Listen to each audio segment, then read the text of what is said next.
Am I the a-hole for telling my parents they have to pay for my wedding? I, female 28, am getting married to a pretty great guy, 32. He is a teacher and he is very happy with his decision to become a teacher while I work for a tech company, and we do pretty well financially. We have been together for 4 years and have finally decided to get married. His parents are happy and mine are overjoyed. One small wrinkle is that my parents expect us to have a massive church wedding with a few hundred guests, while we were thinking Jamaica this summer during his time off. We are willing to do what my parents want, but I am unwilling to foot the bill. My mom and I met with a wedding planner for an estimate, $35,000 to $45,000. If we go to the resort we have picked out, it will cost like $10,000, and that includes paying for his parents and nephew to join us. My parents know how much money I earn and are insisting that I pay for the wedding myself. But we have been very clear. If they want to show off to their friends, they can pay for it. We even volunteered to throw in the money we would have spent on my in-laws for the destination wedding we want. But my mom says I'm being an a-hole by denying her the chance to see her only daughter married in front of friends and family. I'm not. I'm just not willing to pay for it. My parents can afford to pay for the wedding. It might just mean putting off replacing their car this year. Now for the top comments. Not the a-hole. If they want the $40,000 wedding, then they pay for it. Otherwise, stick to your $10,000 plan. In fact, do that anyway. That's what you and your partner want, and this is your wedding. Paying for someone's wedding means you get a say. By rights, that means not paying for the wedding means you don't get a say. Fair's fair. I never understood that mentality. As a parent, I would want to help pay for my child's wedding simply because I love them and want them to be happy. I would not use it as a leverage to force my desires or ideas on a wedding that's not even mine. That's super controlling in my opinion. Most people start there, but assume their kid will think how they think and get frustrated with the difference between what they assumed and what is happening. It's a pretty self-centered way to parent, and only in rare cases where the kids are genuinely using the money in an inhospitable way do I think there is any excuse to intervene. For example, no chairs for a long ceremony when elderly relatives are invited or in-laws get an amazing table up front, but the paying parents are at the rejects table and back by the bathroom. That sort of thing. Not the a-hole. If it's that important to your parents, then they can pay for it. But beware of any strings that might come along with them footing the bill. They can have the wedding any way they want if they pay for it. The only thing set in stone is the date. I think they are going to find it difficult to get a venue and the rest set up in the time frame they have. My mother wanted a bigger wedding than I was willing to organize, so she did everything. I got my stress-free day and she got to watch me get married. Bonus, she paid for everything. I just showed up. Even if I had $40,000, I would not spend that amount of money of a wedding. Not the a-hole. Not the a-hole. This is why I eloped. Lol. Honestly, the audacity of your mother to expect a wedding you don't want and also not want to pay for it is astounding. Do what makes you happy. Don't back down on this. Next story. Am I the a-hole for not giving my newly engaged cousin my grandmother's engagement ring? So, my 22 female cousin Becky, 22 female, got engaged over New Year's. When Becky's fiancé asked my uncle's permission, my uncle offered my grandma's engagement ring. She died when we were 3 because he thought that he had a ring. The ring had already passed through 2 generations to get to my grandmother, so he wanted to continue the tradition. The ring wasn't willed to anyone, nor did she verbally say who she wanted the rings to go to as far as I'm aware. But my uncle thought that he had it because he was the oldest brother. Anyway, it turns out that after my grandma died, in the process of clearing out her flat and stuff, my dad ended up with her engagement ring and wedding band. And over COVID lockdowns, we were having a clear out to see what we could donate to charity shops, and we found the rings with some of my grandma's other stuff in the attic. I asked my dad if I could have the engagement ring because I think it's pretty, emerald and diamond. I paid to have the ring cleaned, replated, and have the settings checked. I now wear the ring fairly regularly because since starting my career after uni, I've started to wear more jewelry because I think it's a simple way of looking more put together and polished. My uncle, aunt, and cousin, we're both only children, have been hunting around their house for the ring since late October, and Becky's fiancé proposed with some custom jewelry. My parents and I didn't know about any of this at the time. Over the weekend, Becky had her engagement party. I wore the ring not thinking much of it, because it went with what I was wearing, a green velvet jumpsuit. Of course, Becky and my uncle recognized the ring right away, accusing my dad of stealing from under them when my grandma died. He was there first, and my parents did the majority of the packing because she lived closer to us. And then accusing me of wearing it just to spite them, and telling me that I ruined the evening and demanding that I give the ring over. I told them I didn't know they were looking for the ring, and if they had mentioned it to me or my parents, we could have told them I had a ring. I don't want to give her the ring because I consider it my ring, as it ended up with my dad and he gave it to me. I paid for it to be resized, /cleaned, /replated, /settings fixed. It's my favorite /most worn piece of jewelry because I like how it looks and the sentimental value of it being my grandma's. Because I don't really remember her, so it helps me feel connected to her. And my grandma expressed no preference to who the ring went to. They argue that Becky should get the ring because she's the daughter of the eldest son. My aunt is the only girl and currently has no children or plans to get married. And Becky got engaged first, so she should get the ring for that. Not the a-hole. If he didn't know he didn't have the ring for 19 years, he doesn't deserve the heirloom. And not mentioning the missing item to his own brother shows his narcissism of being eldest. And finally, no will? Finders keepers, sister. Keep wearing it in good faith. That was my thinking too. They for 19 years didn't realize they didn't have the ring. When you clear someone's house that you love, you remember what items you took and where they are. At least I do anyway.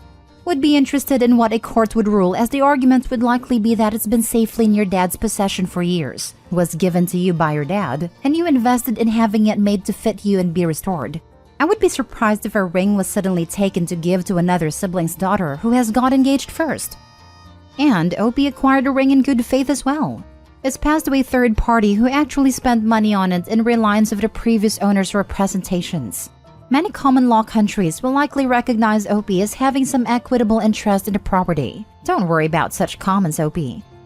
This is a bit of a no-a-hole situation. With things like heirloom jewelry, especially something that would be a sentimental piece like an engagement ring, it should be discussed about where it goes. Once your dad found it, he should have mentioned it to his brother and they could have made a decision together. The gems could have been split to make both of you girls a ring, or they could have been kept whole and a determination of where it went could have been made collaboratively. You're now in an unfortunate position where you're attached to the ring, and your uncle and cousin are feeling like this was a bit sneaky and underhanded by your dad. Everyone is allowed to feel upset here, and truthfully, I think either everyone is going to need to be willing to compromise or cut their losses, but there will be an added strain to the relationship. You won't be wrong to keep the ring. We found both Grandma's and Grandpa's wedding bands at the same time, that I got cleaned and replated at the same time. I'm more than happy to let her have those rings. That way, her and her fiancé can have a matching set with a sentimental value. Next story. Am I the a-hole for not being able to pay for my parents' mortgage? My parents didn't buy a house when I was younger as my family couldn't afford it, so we lived in a rented house all the time. My dad used to work mostly lowly paid jobs, and my mom never really wanted to work. I moved out of my parents' house when I was 18 and started working full-time in 2019 and moved in with my boyfriend. My boyfriend had a deposit for a house at a time and asked me to put down my name on the house and mortgage about half the payment. We bought our house in 2020 and it was relatively cheap. Since I got a house, my parents have been accusing me that I don't help them financially. They kept on persuading me to get a mortgage in my name for them. I kept on refusing as I didn't want to take another mortgage in my name and put myself in more debt. That's if the bank would even allow me to have more than one mortgage. Anyway, my parents got the hint that I won't get a mortgage for them. So, they both decided to work as many hours as they could to qualify for a bigger mortgage. My dad would always call me and guilt-trip me that my mom is only working because I wouldn't help them. To be honest, I felt like even if I applied for the mortgage and somehow got it, then I would have to pay for it as well, which I clearly couldn't afford. Last year, they saved up enough to put down a deposit for a house. They went and bought a new build, which tend to be more expensive as well. They moved in the house last month. Since then, my mom decided that she doesn't want to work and keeps on calling to help them to pay for their mortgage. Both of my parents keep on insisting that I should pay at least half of it, which is about £600 a month. I keep on telling them that with everything going up in price, I barely have anything left at the end of the month, and I won't be able to pay. I don't really feel like talking to my parents anymore. They keep on making me feel guilty for their situation. Am I the a-hole because I can't afford to help them? Now for the top comments. We both know the only reason you're here is because you feel guilty, not because you don't know if you're an a-hole or not. You feel guilty because the people that you owe nothing to are guilt-tripping you instead of doing what they need to for their lives. Obviously, you're not the a-hole, but your parents definitely are. I have no idea to the extent of your relationship, but me personally, I just start hanging up anytime the conversation gets there. Oh, someone's at the door. I'll have to call you back. Pizza's here. Later. I have to take a dump. Bye. And only whenever this group of grown adults that brought you into a world you never asked to be brought into start hounding you about paying their bills for them when you don't even live with them. Just know that they'd be financially using you if you don't immediately leave. It is the way they talk to me now that makes me question whether it is my fault. I have been trying to be strong and not fall for their words for a few years now, but I will try to use your tactics when a conversation gets there from now on. Your mother doesn't want to work and expects you to essentially do that for her. For the love of everything that's holy, never give them money, not even in an emergency. Because after the first emergency, the second will be there soon enough. It is absolutely not your fault. Good parents would never dream of pulling this nonsense on their child. I'm sorry your parents suck, but you need not, and should not, pay their mortgage because your mom is too lazy to work like a normal human being. Last story. Am I the a-hole for telling my brother he never deserved to be a father? I have custody of my 12-year-old nephew Dex. My brother is Dex's dad. He and Dex's mom divorced when Dex was 2. When Dex was 4, brother met his current wife Shanna, and when Dex was 6, his mom died. A couple of years later, Shanna got pregnant and went into premature labor. My niece was stillborn, and a hysterectomy had to be performed to save Shanna's life after serious complications. It broke her.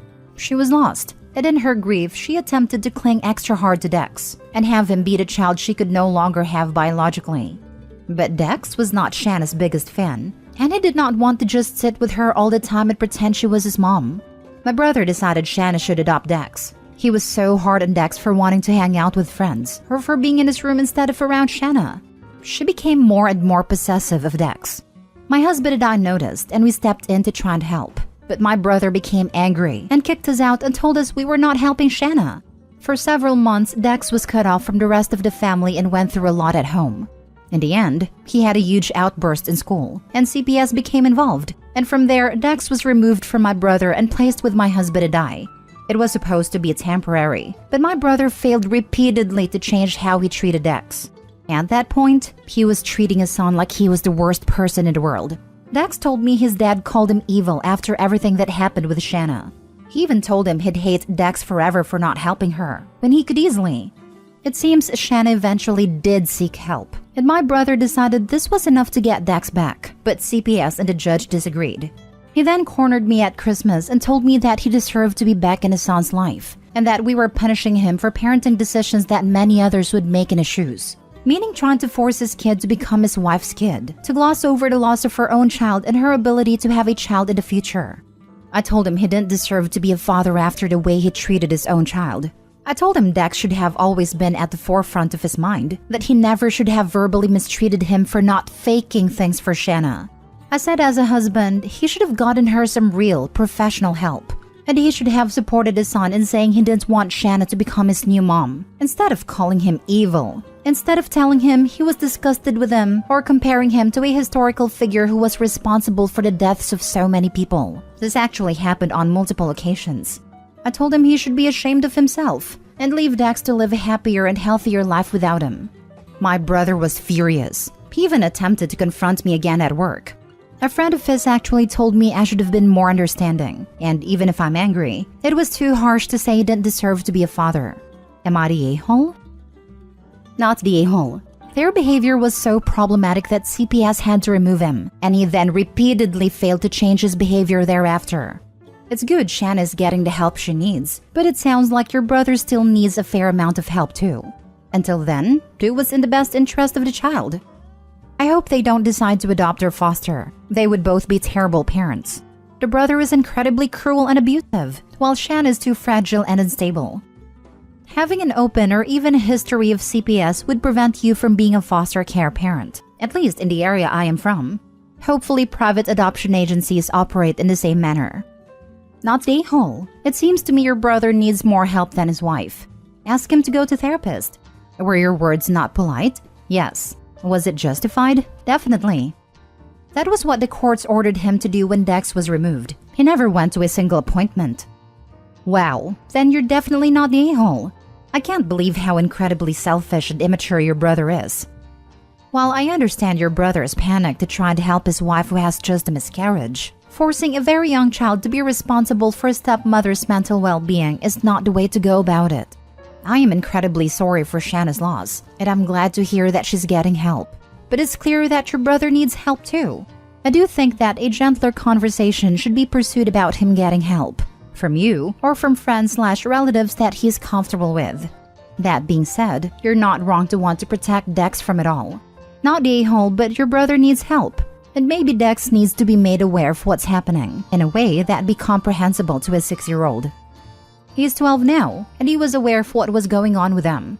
His dad used it to shame and talk down to him repeatedly,